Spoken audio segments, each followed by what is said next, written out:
I never thought that a harmless app like Snapchat could turn into my worst nightmare. It all started with a random friend request from a username I didn't recognize. At first, I thought nothing of it and accepted the request without giving it a second thought. But as the days went by, the messages I received started to take a darker turn. The messages were vague at first, just simple greetings or inquiries about my day. But then they became more personal, mentioning specific details about my life that I had never shared on social media. It felt like the user knew everything about me, where I lived, where I went to school, who my friends were. I started to feel like I was constantly being watched, like someone was always lurking in the shadows.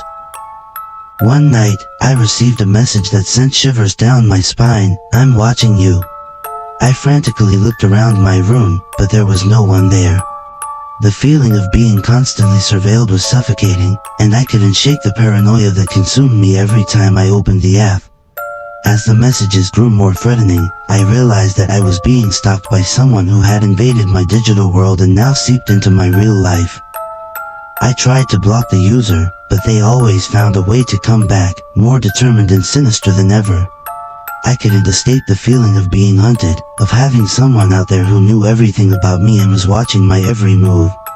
The sense of dread and helplessness followed me everywhere, a constant reminder that my stalker was always one step ahead. As the countdown snaps came in, each one counting down the hours and minutes until an unknown deadline, I knew that the end was near. The final message, "Your time is up," sent a chill down my spine, and I felt the panic rising within me.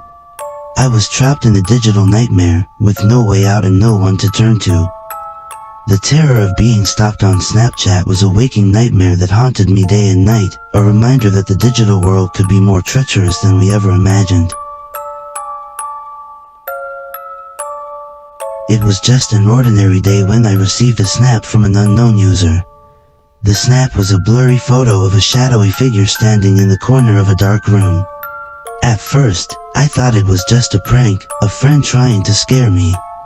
But as I looked closer, I noticed something chilling. The figure had no face. I tried to brush it off as a glitch in the photo, but the more I stared at it, the more uneasy I felt. I quickly screenshotted the snap and tried to zoom in, but there was nothing there, just empty darkness where a face should have been. As the days went by, more snaps arrived, each one more haunting than the last. The figure appeared in different places, outside my window, at the foot of my bed, even in the reflection of my own mirror. It felt like it was following me, always watching, always waiting. I tried to block the user, but the snaps kept coming. No matter what I did, I couldn't escape the feeling of being watched by something unseen, something beyond the realm of the living. One night, as I lay in bed trying to shake off the feeling of dread, I heard a faint tapping at my window. I slowly got up and approached the glass, hesitantly pulling back the curtain. And there it was, the shadowy figure, standing outside, its featureless face turned towards me, its eyes boring into mine.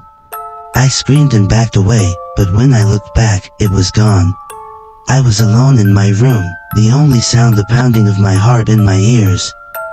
The snaps continued, each one closer and closer, each one filling me with a fear that I couldn't shake. I knew then that I was being haunted by something beyond my understanding, something that had crossed over from the digital world into my own. I was being stalked by a ghost, a malevolent presence that had latched onto me through the power of Snapchat. As I lay in bed, paralyzed by fear, I realized that there was no escaping the haunted snap. It was a curse that would follow me wherever I went, a reminder that some terrors were not bound by the physical world. And as the snaps continued to arrive, I knew that I was trapped in a nightmare that would never end.